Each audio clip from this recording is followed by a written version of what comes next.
코로나19 여파가 우리의 경제적인 면에서도 미치는 영향이 상당히 큰데요. 그러다 보니까 이제 불황의 시대가 되어집니다. 사업이 망하고 가게들이 문을 닫는 일들이 많이 있는 것을 보게 되었어요. 그럼에도 불구하고 이 불황의 시대에 잘 되는 사업이 하나 있는데 그것은 바로 복권이라는 거예요. 다른 그 어느 때보다도 이 복권을 사서 이 금액이 다른 어느 때보다 상당히 많아졌습니다. 그러면서 복권을 긁으면서 일확천금을 꿈꾸고 그래서 인생 역전, 복권만이 살 길이다. 이렇게 문구도 그러는 곳이 있는 것 같은데 그 복권에서 인생을 역전을 꿈꾸고 어떤 인생의 성공을 꿈꾸는 사람들이 있습니다. 만약 이 복권에 당첨이 돼서 많은 돈을 거머쥐었다고 해서 과연 그 사람이 성공한 사람일까요? 그렇다고 해서 인생이 역전되어질까요? 2002년에 미국에 있는 존 휘테커라는 사람이 있는데요.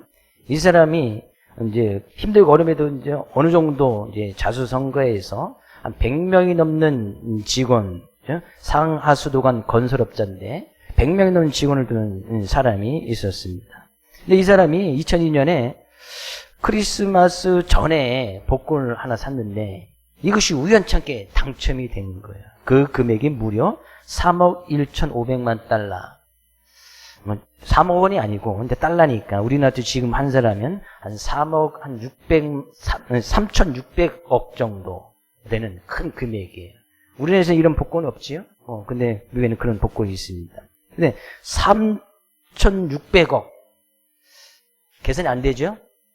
보지도 못했으니까, 만져보지도 못했고, 36억 정도 해야 이해가 될 텐데, 3,600억. 그러니까 이 사람이 1등 당첨이 되고 나서, 방송에도 나와서 출연을 했고, 그러면서 이제 세금을 제하고 나서, 세금을 제하고 나서 이제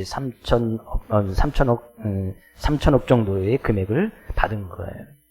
근데 이 사람이 그래서 이제, 그래도 복권 당첨됐으니까, 이제 좋은 일을 한다고, 자기가 이제 경기가 불안정할 때 해고됐던 직원들 25명을 다시 복직을 시키고 자선재단을 설립해서 교회에 또 기부금도 한 10% 기부하고 하면서 이제 선한 일을 하는 듯 했는데 이 복권의 이제 저주가 이제 3개월 후부터 시작이 되어집니다. 3개월이 지나고 나서 이 사람이 이제 너무나 이제 그 전에 누리지 못했던 이제 어마어마한 재산이 생기다 보니까 이 사람이 이제 늘 이제 술이나 이런 거 이제 이런 것을 찾아가게 되어지고 어마어마한 돈을 계속해서 쓰게 되어지고 도박에 이제 손을 대게 되어지고 또 심지어 마약까지 손을 대어지는데 이제 자기의 외손녀에게도 이제 여기 이제 돈을 좀 용돈을 많이 줬겠죠. 근데 이 외손녀가 할아버지 그 용돈이 너무나 많다 보니까 이 외손녀도 이제 마약 중독에 같이 빠지게 되어지고 이 외손녀는 그 마약 중독을 해서 사망을 하게 되어집니다. 몇 년 뒤에 딸도 같은 죽음으로 죽음에 이르게 되어지는 거예요. 자녀가 워낙 이제 많다 보니까 그러다 보니까 이제 부인과 이혼하게도 되어지고 설상가상으로 2016년에는 이 사람이 휘테커의 집에 불이 나서 모든 재산까지 다 잃어버리는 거예요. 늘 이 사람 가운데서 이제 강도들이 이 사람이 지갑에 돈이 많이 있을 것이다 생각을 해서 강도를 지갑을 뺏기는 일이 12번 정도 있었다고 이야기해요. 사람들이 이제 늘 노리는 거예요. 그러다 보니까 이 사람이 삶의 모든 것이 그것이 이제 빈털터리가 되고 결국에 이 어마어마한 돈을 5년 만에 다 탕진을 해버리게 되어집니다. 그 후에 이제 손녀딸 죽고 딸도 사망하고 부인과도 이혼하게 되어지고 모든 것을 다 떠나고 나서 이 휘테커라는 사람이 하는 말이 있었어요. 세상에 살아가기 위해서 돈이 필요하긴 하지만 돈이 우선일 수는 없다. 모든 것을 다 잃고 나서야 돈보다 중요한 게 있다는 것을 알게 되었다라고 이야기합니다. 그리고 나서 만약에 그 당시에 복권을 샀을 때에 아내가 이런 말을 했다는 거예요. 차라리 이럴 것 같으면 그때 복권을 찢어버렸어야 되는데 라고 아내가 그렇게 말을 했는데 저도 그 말에 동의합니다 라고 이 사람이 이야기를 했어요. 다수의 경제학자, 심리학자들이 복권 당첨한 사람들을 해서 조사해서 그 결과를 내는데, 결국에 이 복권 당첨자에게 장기적인 행복을 가져다 주지 못하고 오히려 당첨금이 클수록 파산이나 자살 등에 이르는 어떤 부정적인 결과로 이어지기 쉽다라고 이야기를 했습니다. 실질적으로 그런 일들이 우리에게도 많이 일어났고요. 결국에 우리는 이 힘들고 이 어려운 상황 가운데 무엇을 의지하고 무엇을 바라보아야 되느냐, 그 일면의 모습을 보여주고 있습니다. 돈을 의지하다, 재물을 의지하다, 결국엔 그것이 자기를 지켜주고 보호할 것으로 생각했지만 결국에 그것을 위해서 같이 망하게 되어지는 거예요. 힘들고 어려운 이 상황과 어려운 가운데서도 늘 주님을 의지하고 주님을 바라보고 그 하나님께서 오늘도 우리를 불러주셔서 우리가 처해 있는 그 어떤 상황이나 여건 가운데서도 그 하나님을 예배케 하신 그런 하나님의 은혜에 이 시간도 감사하고 그 하나님께만 영광 올려드리는 귀한 시간 될 수 있기를 주의 이름으로 축복을 드립니다.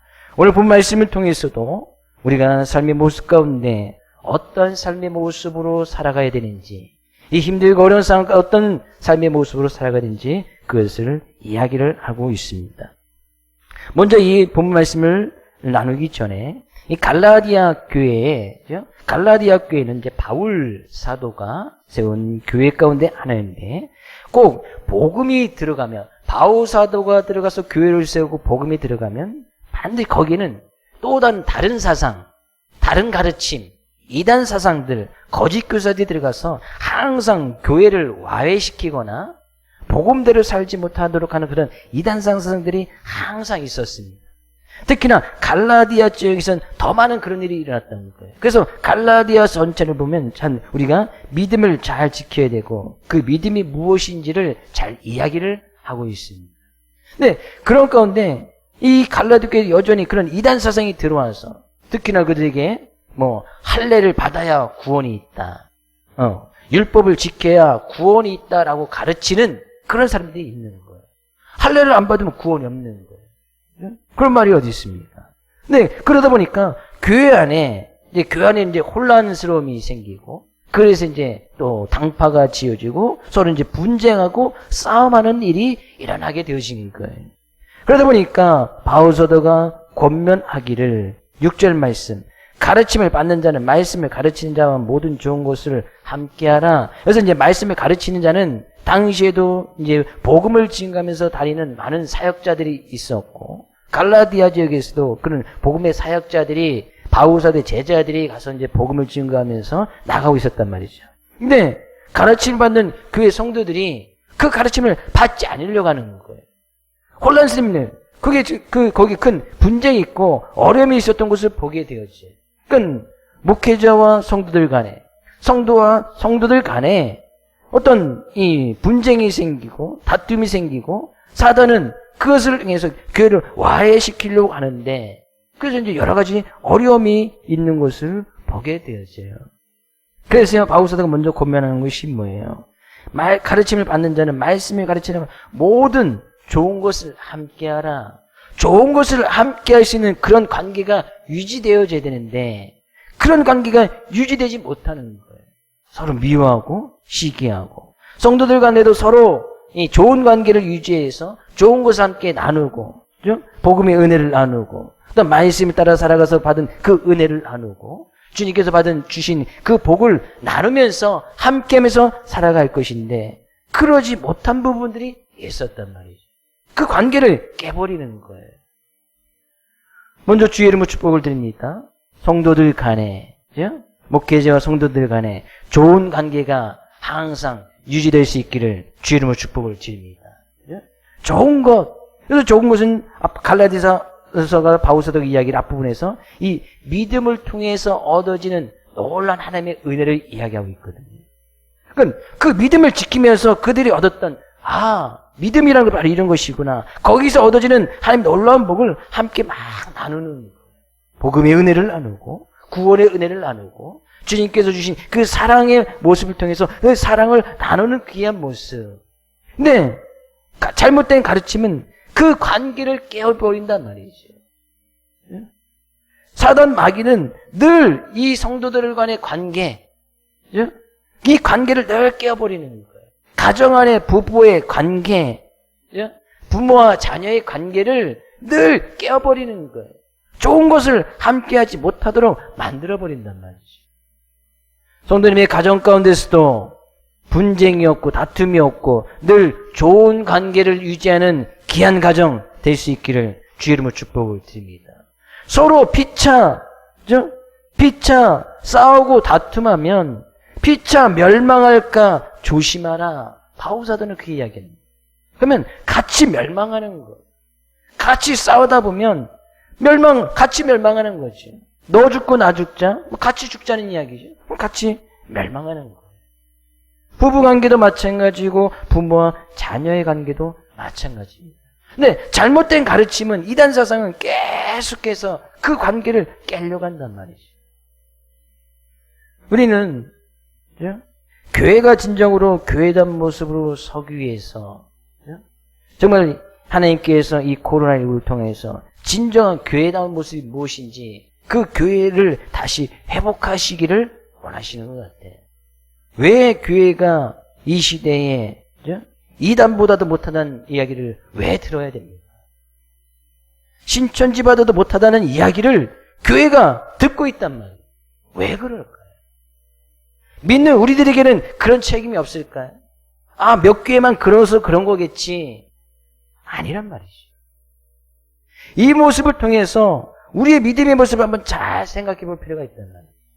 우리의 교회의 모습을 한번 다시 잘 되돌아볼 필요가 있단 말이죠. 과연 내 자신은 믿음의 진리에 굳건히 서서 잘못된 사상이나 잘못된 가르침에 빠지지 아니하고 힘들고 어렵고 그런 고난 가운데는 그런 가운데서도 내가 굳건히 믿음을 지켜나가고 있는지, 우리 교회는 그런 교회다운 모습으로 서 있는지, 그것이 바로 우리 그리스도께서 얘기하기는 환원운동, 성서로 돌아가는 모습, 성서는 초대교회의 교회다운 모습을 이야기하고 있거든요. 그래서 다시 회복하는 거예요. 어렵고 힘들고 고난일수록 더욱더 우리의 믿음은 견고하게 세워져야 할 줄로 믿습니다. 더욱더 우리 교회는 교회다운 모습으로 다시 정립해 나가고 교회가 정말로 이 힘들고 어려운 시기 가운데서 그것을 극복하고 이겨 나가는데 조금이나마 힘을 쓸 수 있는 그런 교회의 모습으로 서야 할 줄로 믿습니다. 힘들고 어려울 때 다시 서로 분쟁하고 시기하고 질투하고 당짓고 분열하면 같이 망하는 거예요. 세상이 망할 때 교회도 망하는 거예요. 세상은 망해도 교회는 남아 있어야지. 세상에 많은 사람들이 다 넓은 길로 가서 멸망의 길을 간다 할지라도 교회는 분명히 세워져 있어서 그 길이 아니라고 이야기를 할 수 있어야지. 그것이 바로 교회의 모습이다 그런 얘기죠. 늘 좋은 관계, 좋은 곳을 함께 할 수 있는 그런 귀한 믿음의 모습, 바로 우리들의 모습이 될 수 있기를 주의 이름으로 축복을 드립니다. 그러면서 7절 말씀 이야기하네요. 스스로 속이지 말라. 하나님은 업신여김을 받지 아니하시니 사람이 무엇으로 심든지 그대로 거두리라. 그래서 변함없는 진리 가운데 하나입니다. 스스로 속이지 말아라. 속이지 말라는, 하나님은 업신여김을 받지 아니한다. 이 업신여김을 받지 않는다는 그 원어적인 그 뜻은 하나님을 바보 취급하지 말아라 그런 얘기죠. 바보라는. 하나님을 바보 취급해서 내가 하나님을 속여도 속일 수 있겠다. 하나님 없이도 살아갈 수 있겠다. 하나님의 눈을 피해서 뭔가 할 수 있겠다. 라고 자기 자신을 스스로 속이지 말라는, 그것은 자기 자신을 속이는 결과라는 거예요. 하나님을 바보 취급해서 내가 이렇게 해도 하나님이 전혀 모르실 거야 라고 생각하는 것, 그것은 자기 자신을 오히려 속이는 결과가 되어진다는 사실이에요. 하나님은요, 우리를 늘 지켜보시고 내가 앉을 때도 일었을 때도 멀리 있을 때도 우리의 생각을 밝히 아실 뿐만 아니라 나의 모든 길, 내가 넘는 것, 또 행하는 모든 것까지 다 알 뿐만 아니라 내 혀의 말까지도 알지 못하시는 것이 하나도 없으신 분이 바로 우리의 하나님이시다. 근데 그런 하나님을 속일 수 있다라고 생각하는 거 정말 어리석은 거 아니에요. 그 하나님을 바보 취급해서 업신여겨서 바보 취급해서 내 어떤 이성이나 내 행동의 모습을 가지고 하나님을 속일 수 있다는 것은 곧 하나님의 이름을 모독하는 것이고 그 하나님을 모독한 그 결과의 모습은 우리가 성경이 말씀하듯이 반드시 심판에 이르게 되어진다는 거예요. 사람은 무엇을 심든지 그대로 거둔다. 네, 사람이 속인다는 것은 뭐예요? 8절에서도 자기의 육체를 위하여 심는 자는 육체로부터 썩어질 것을 거두고 성령을 위하여 심는 자는 성령으로부터 영생을 거두리라. 근데 사람들은 속이지요. 뭘 속여요? 내가 육체를 위해서 심어놓고도 성령을 위해서 일한 것, 성령을 위해서 심은 것처럼 속인단 말이지. 내가 육체를 위해서 심어놓고도 나중에는 영적인 것을, 성령께서 하시는 것을, 영적인 것을 거둘 수 있다라고 생각한단 말이지. 이건 내 자신을 속이는 거예요. 내 육체를 위해서 심으면 반드시 거기서 육체적인 것이 나오는 거예요. 영적인 성령에서 심으면 반드시 거기서는 성령을 위한 것들이 나온단 말이죠. 내가 하나님을 위해서 심으면 반드시 하나님께서는 그것에 귀한 열매를 허락해 주신단 말이에요. 근데 속이는 거예요. 내 자신을 위해서 내 육체, 내 정욕, 내가 하고 싶은 대로 다 해놓고 그죠? 이것이 마치 영적인 것, 하나님 위해서 심은 것처럼 그건 속이는 것이죠. 육체를 위해서 자기의 욕심과 본능과 탐욕을 위해서 살아놓고 그것을 다 심어놓고 나서 나중에는 하나님께서 나에게 좋은 것으로 영적인 것을 충만히 채워주시겠지. 또한 속이는 결과라는 거예요. 하나님은 그런 바보가 아니다라는 얘기죠. 하나님을 얼마나 바보 취급하면 그렇게 살아가느냐. 그건 자기 자신을 속이는 결과이고 하나님은 업신여김을 받지 아니한다. 우리가 하나님을 그렇게 바보 취급해서 하나님이 바보가 된다는 것이 아니란 말이에요. 우리는 자연적인 법칙에서도 너무나 잘 알지요. 콩을 심으면 콩나지 거기서 팥이 안 나온단 말이죠. 내가 무엇을 심으면 반드시 그 심는 거에 대한 열매가 나타나지. 내가 콩 심어놓고 나중에 여기서 깨가 한 발 나오겠지. 그렇게 생각하는 바보들은 없다 그런 얘기죠. 근데 우리의 삶의 모습을 통해서는 그렇게 내 자신을 스스로 속이고 하나님을 바보 취급하는 그런 행동을 한단 말이에요. 하나님은 모르시겠지. 하나님은 나의 말을 기억하시지 않겠지. 하나님은 내 생각을 읽지 못하시겠지. 하나님은 지금 바보 취급하고 있다는 사실이에요. 내가 육체를 위해서 심는다는 것은 내 욕심, 내가 하고 싶은 대로 다 해놓고 하나님께서 결과를 하나님께서는 더 좋은 것으로 하나님께서 더 충만한 것을 나에게 채워주시겠지. 자기는 자기 욕심, 자기 하고 싶은 대로 탐욕을 다 심어놓고 욕심을 심어놓고 정욕을 심어놓고 나서 다른 결과를 기다린단 말이죠. 그런 것은 있을 수가 없다는 사실이에요. 그럼 우리는 바울서다가 이야기하네요. 성령을 위하여 심는 자는 성령으로부터 영생을 반드시 거둘 것인데 성령을 위하여 심는 것이 무엇인가? 우리 앞에서도 많이 살펴봤는데 간단히 좀 말씀을 몇 구절 찾아보고 성령을 위해서 심는 것이 이런 것이구나 생각해 보기를 원합니다. 먼저 요한복음 14장 26절 말씀 읽어볼까요? 요한복음 14장 26절 같이 읽어보겠습니다. 보혜사 곧 아버지께서 내 이름으로 보내실 성령 그가 너희에게 모든 것을 가르치고 내가 너희에게 말한 모든 것을 생각나게 하시리라. 성령에서 심는다는 것은 내가 성령님께서 우리에게서 원하시는 모습이 있단 말이죠. 우리 안에 계신 성령님께서 우리의 삶의 모습을 통해서 원하시는 것이 있어요. 근데 요한복음 14장 26절에서 성령님께서 하시는 일이 무엇이냐? 늘 말씀을 가르치고 말씀을 생각나게 해서 그 말씀대로 따라가도록 하시는 것이 성령님께서 하신단 말이죠.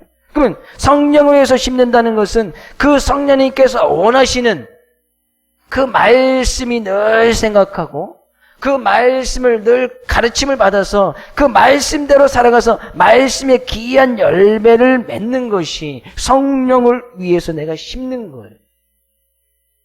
그 말씀을 늘 생각하는 것이죠. 말씀을 늘 순종하는 거예요. 말씀을, 왜 성령님께서 우리에게 늘 말씀을 생각나게 하고 가르쳐 주시니까. 그래서 늘 말씀의 귀한 열매가 맺을 수 있도록 늘 그 말씀에 따라 순종하며 사는 것. 지금 내가 성령에서 심는 거예요. 근데 이것을 속인다, 스스로 속이지 말라 그러는 것은 말씀은 전혀 생각지도 않고 말씀을 전혀 묵상이나 읽지도 않고 말씀을 전혀 가르침을 받지도 않으면서 나중에 말씀 가운데서 주시는 참된 복, 하나님께서 말씀을 순종하실 때 주시는 어마어마한 복들, 그 복만을 바라보고 있단 말이지. 하나님이 바보야? 아니라는 거예요. 왜 하나님을 바보 취급하고 왜 스스로 속이느냐. 로마서 8장 26절 말씀, 성령을 위해서 심는다는 것은 로마서 8장 26절 같이 읽어보겠습니다.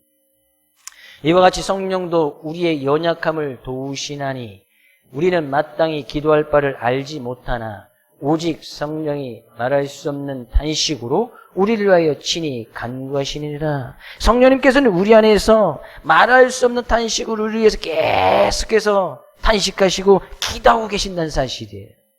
그러면 성령에서 심는다는 것은 그 성령님께서 기도하는 그 모습을 따라서 같이 탄식하고 같이 기도하는 모습을 이야기해요. 그래서 기도의 열매를 맺을 수 있도록 늘 기도하게끔 만드신다는 것이. 왜 성령님께서도 말할 수 없는 탄식으로 계속해서 탄식하고 계시는데 우리 안에 계신 성령님도 우리를 위해서 기도하고 있단 말이에요. 쉽게. 그 성령에서 심는다는 것은 내가 늘 기도함으로 하나님의 뜻을 구하고 하나님의 의를 이루면서 나가는 그런 귀한 삶의 모습을 살기를 성령님께서 원하신다는 거예요. 그러면 우리도 그 같은 모습으로 기도하는 모습. 스스로 속인다는 것은 기도하지도 않으면서 사람들에게 보이려고만 하는 그런 기도를 하면서 하나님께서 응답이 있겠지라고 하는 것은 하나님을 바보 취급하는 것이다 그런 얘기예요. 기도의 자리, 말씀의 자리 우리가 분명히 있어야 될 텐데 그 어떤 환경이나 역경 가운데서 우리가 말씀을 따라가고 또 기도하는 그런 귀한 모습을 통해서 성령에서 계속해서 심어 두어야 되는데 사람들에게 보이려고 하는 그런 기도, 사람들에게 잘난 척하려고 하는 그런 가르침을 의미 있다면 그것은 내 자신을 스스로 속이는 것이다 그런 얘기예요. 갈라디아서 5장 22절 23절 말씀 같습니다. 성령의 열매 같이 읽어보겠습니다. 오직 성령의 열매는 사랑과 희락과 화평과 오래 참음과 자비와 양성과 충성과 온유와 절제니 이 같은 것을 금지할 법이 없느니라. 성령을 위해서 심으면 결국엔 이런 성령의 열매, 갈라디아서는 그 성령의 열매가 무엇인지 분명히 이해하고 있습니다. 이런 열매가 맺힐 수 있도록 한다는 것이죠. 성령을 위해서 심으면 성령으로부터 영생을 거두게 되어지는데 그 영생에 이르게 되어지는 귀한 열매가 무엇인가? 사랑과 희락과 화평과 오래 참음과 자비와 양성과 충성과 온유와 절제니. 그러면 그와 같은 것을 심어야 사랑의 열매가 맺혀지겠지요. 사랑을 심어야 사랑의 열매가 맺혀지고, 희락을 심어야 희락의 열매가 맺혀지고, 오래 참음을 심어야 오래 참음의 열매가 맺어진단 말이죠. 사랑의 열매는 심지도 아니하고 사랑의 열매가 맺혀지겠지. 하나님을 업신여기는 것이다. 우리는 성령에서 심는다.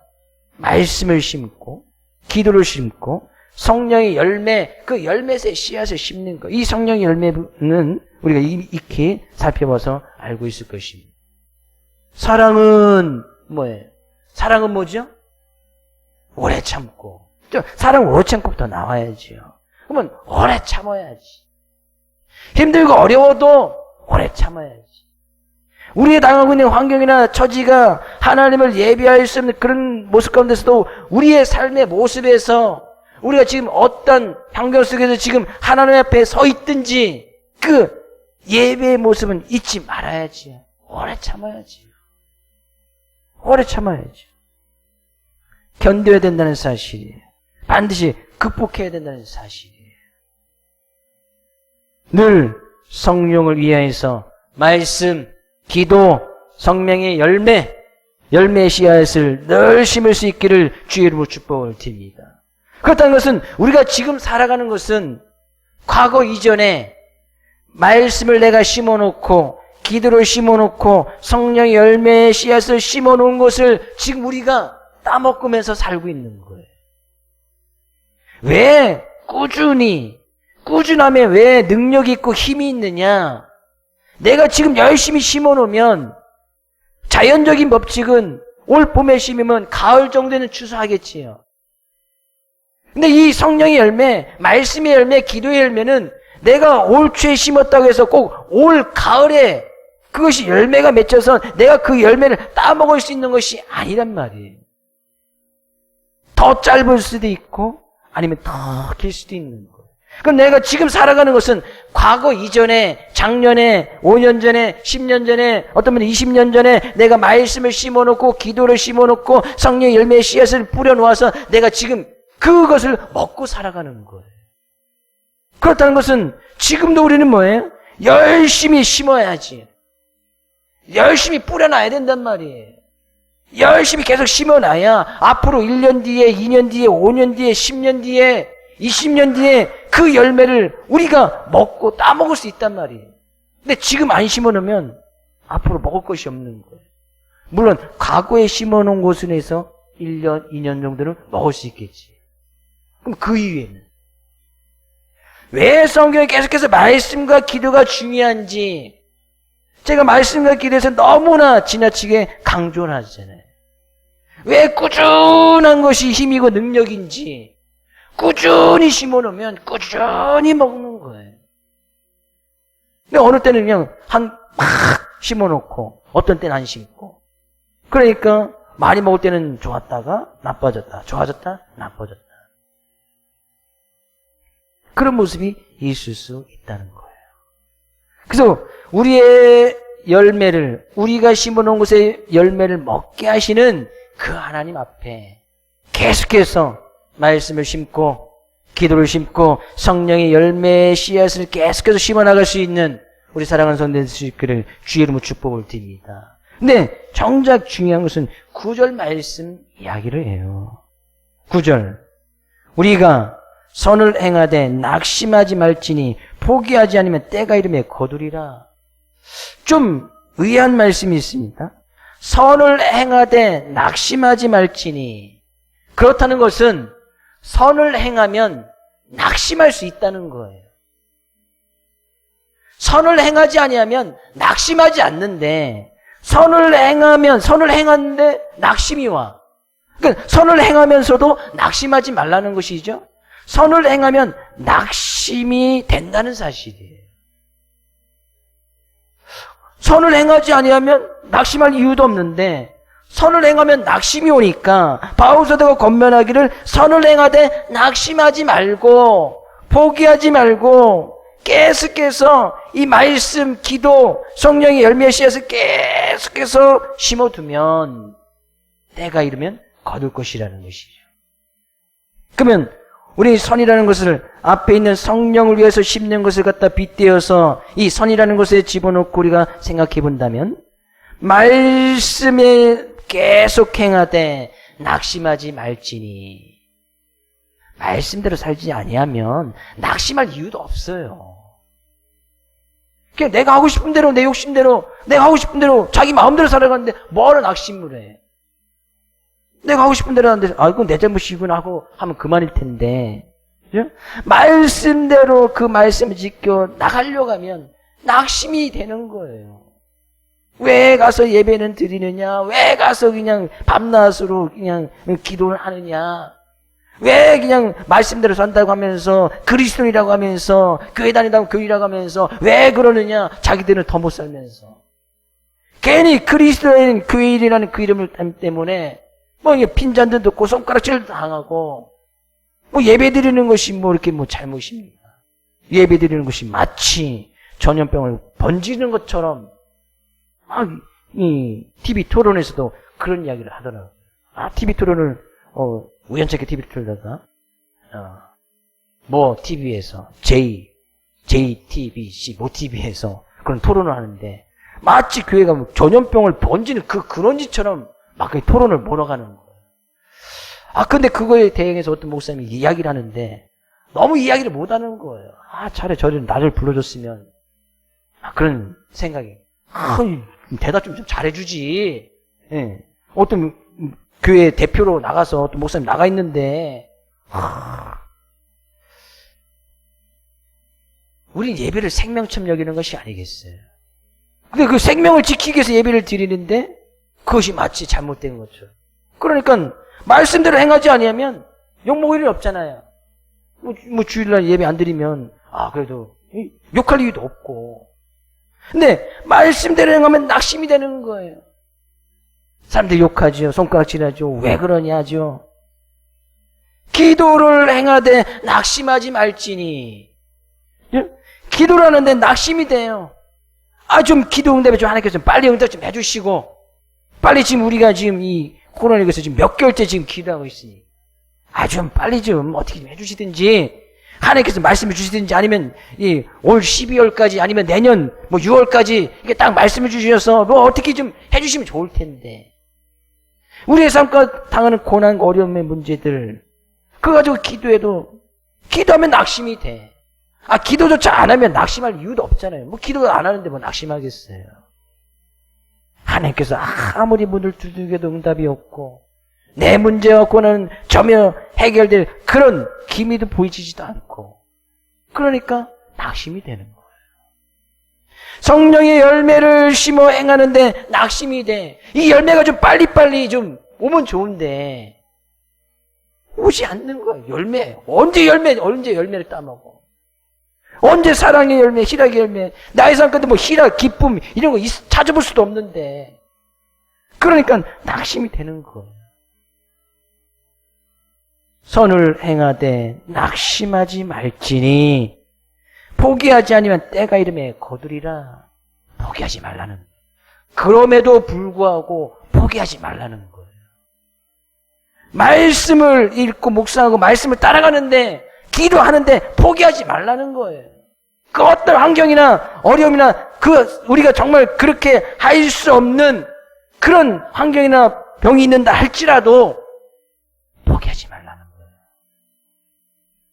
우리가 말씀과 기도를 포기할 때는 그때는 딱 한 번밖에 없어요. 주님께서 오실 때. 그때는 안 해도 돼. 주님께서 오시면 안 해도 돼. 그러면 그때 주님한테 물어봐요. 계속 말씀하고 기도 읽어야 돼요. 그때 가서 물어봐요. 주님 오실 때. 안 해도 된다. 뭐 그럴지도 모르겠어요. 우린 늘 말씀 가운데 있고 늘 기도 가운데 있는데 뭐 계속할 필요 뭐 있어요. 성령의 열매, 특히나 이 열매는 금방 맺혀지는 것이 아니에요. 오래 참음의 열매. 얼마만큼 오래 참아야 돼. 얼마만큼 절제를 해야 돼. 얼마만큼 나눠줘야 돼. 얼마만큼 같이 주의 말씀을 따라서 자비를 베푸고 양선을 베풀어야 돼. 얼마만큼. 그러니까요. 낙심이 되는 거예요. 낙심되는 이유는 내가 말씀을 심고 기도를 심고 성령의 열매를 심었는데 그거에서의 열매가 빨리 나에게 올 줄 알고 기대하면 낙심이 되는 거예요. 네, 이 열매는 하나님의 뜻에 하나님께서 우리에게 가장 좋은 것을 하나님께서 허락해 주시니까 그때는 하나님께서 하신데 이걸 기대하니까 낙심이 되는 거예요. 그냥 말씀, 기도, 성령의 열매 씨앗 그냥 뿌려놓고 기대하지 마요. 내가 모래참의 열매를 먹을 수 있겠지. 사랑의 열매를 먹을 수 있겠지. 내가 다른 사람들에게 선을 베풀었으니까 나에게도 선을 베풀어 주겠지. 라고 기대조차도 하지 말라는 거예요. 그러면 낙심할 이유가 없어요. 그냥 꾸준히 하는 거예요. 말씀 꾸준히 듣고 읽고 하는 거예요. 기도 그냥 꾸준히 그냥 하는 거예요. 기도하면 하나님께서 응답해 주시겠지. 기대하는 순간부터 이제 낙심이 되는 거예요. 물론 하나님께서는 기도 응답 반드시 주실 거예요. 말씀대로 순종하면 말씀을 따라 순종하는 그 복을 반드시 주실 거예요. 근데 기대하는 순간 낙심이 되는 거예요. 우리가 예를 들어서 아주 좋은 예가, 우리가 지금 선교지에 마스크를 보내잖아요. 필리핀을 보낸단 말이죠. 힘들고 어려운 사람한테. 기대하나요? 아, 필리핀 사람들 우리가 마스크 한 몇천 장 보내니까 그 사람들이 망고나 두리안 사서 우리에게 보내주겠지. 기대하시나요? 혹시 기대한 분이 계십니까? 제가 사드릴게요. 기대하지 마시고. 그죠? 망고 가끔 나오잖아요. 제가 사드릴게요. 한 개 한 4,000원이면 사던데. 비싸서 못 사 먹어요. 아, 4,000원이면 필리핀 가면 한 봉지 사 먹는데 하나 딱 사 먹으려니까 너무나 비싸서 못 사 먹어요. 그들이 절대 안 보내주죠? 보내줄까요? 물론 선교사님이 고맙다라고, 그죠? 고맙다라고 다음에 나올 때 이렇게 까자푸세기 하나 정도는 줄 수 있을 것 같아. 근데 그것도 만약에 기대했는데 형이나 다음에 오실 때 까자뿌리도 안 주시면 낙심이 되는. 아, 나 그때 마스크 몇천 장 보냈는데 뭐 까자도 하나 안 줘. 그게 된단 말이지. 그러니까요, 선을 행하되 전혀 기대하지 마십시오. 하나님께서 알아서 해주시니까 하나님께 대한 기대도 하지 말라는 거예요. 내가 받을 기대도 하지 말고, 우리가 사람들에게 선을 행하였다면 그 사람에게도 기대하지 마세요. 그냥 내가 선을 베푼 것에서 그냥 끝나는 거예요. 선교비 보냈으면 그냥 거기서 끝나야지. 내가 구제했으면 그냥 구제한 것에서 그냥 끝나요. 내가 구제해 주시면 저 사람이 나중에 힘들고 그럴 때 날 또 도와주겠지. 기대하는 순간 그 사람은 나한테 도와주지 않는다니까요. 내가 어떤 사람에게 고맙다고 밥을 한번 샀어. 은근히 기대하죠. 내가 저 사람한테 밥을 한번 샀으니까 나중에 커피를 한 잔 사겠지?